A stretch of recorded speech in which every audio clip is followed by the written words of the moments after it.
خدا دی قسمیں میں نے میرا یہ تجزیہ ہے، آپ کا نہیں پتا، میرا یہ تجزیہ ہے۔ جدو میں قرآن پڑھنا وا نا تے مینوں قرآن دا مزاج حسینی لگدا ہے، حسین دا مزاج قرآنی لگدا ہے۔ سبحان اللہ یہ کیسے ہوا؟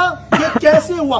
قرآن نے کہا وَلَا تَحْسَبَنَّ الَّذِينَ قُتِلُوا فِي سَبِيلِ اللَّهِ أَمْوَاتًا بَلْ أَحْيَاءٌ عِندَ رَبِّهِمْ يُرْزَقُونَ۔ قرآن نے کہا جڑا شہید ہو جائے نا انہوں مردہ گمان بھی نہیں کرنا، وہ تو زندہ ہوتا ہے، سبحان اللہ وہ زندہ ہوتا ہے۔ اب قرآن کا مزاج حسینی، حسین کا مزاج قرآنی کیسے بنا؟ قرآن نے اپنا درد دل رکھا۔ قرآن کہتا ہے میں کب تک کہتا رہوں گا کہ شہید مردہ نہیں زندہ ہوتا ہے، کوئی شہید تے ہوئے جڑا دس سے کہ میں زندہ ہے گا، کوئی تے دس سے کہ میں زندہ ہے گا۔ کربلا نیزے کی نوک پہ چڑھ کے حسین علیہ السلام نے اپنے باپ کی تربیت دکھا کر قرآن پڑھ کر سنایا۔ قرآن کہتا ہے شہید زندہ ہوتا ہے، کیسے زندہ ہوتا ہے؟ حسین نے کہا ایسے زندہ ہوتا ہے۔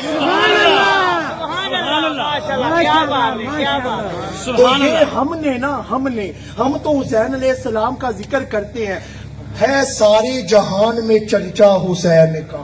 یہ ہندو نے شاعری لکھی ہے سارے جہان میں چرچا حسین کا، چلتا ہے ہر جہان میں سکہ حسین کا۔ بھارت میں گر وہ آتا تو بھگوان کہتے ہم، ہر ہندو پوجا میں نام جپتا حسین کا۔ مذہب کی کوئی بات نہیں دل کی بات ہے، ہر حق پرست دل سے ہے شیدا حسین کا۔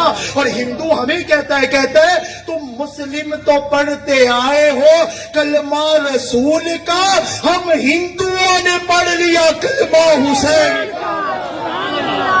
نعرہ تکبیر، نعرہ رسالت، نعرہ حیدری۔ اب یہ کیسے ممکن تھا ہندو کے ایک شاعر بولے اور ہمارے پیر نصیر الدین نصیر تاجدار گولڑا خاموش رہے؟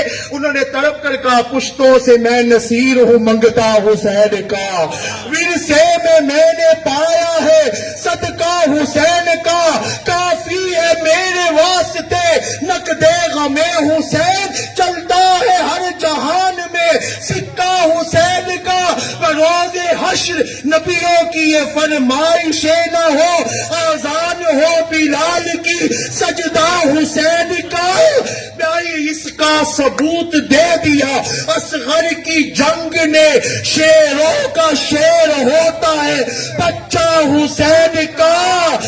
میزان حشر کی ہمیں کیا فکر ہو نصیر، بھاری ہمیشہ رہتا ہے پلہ حسین۔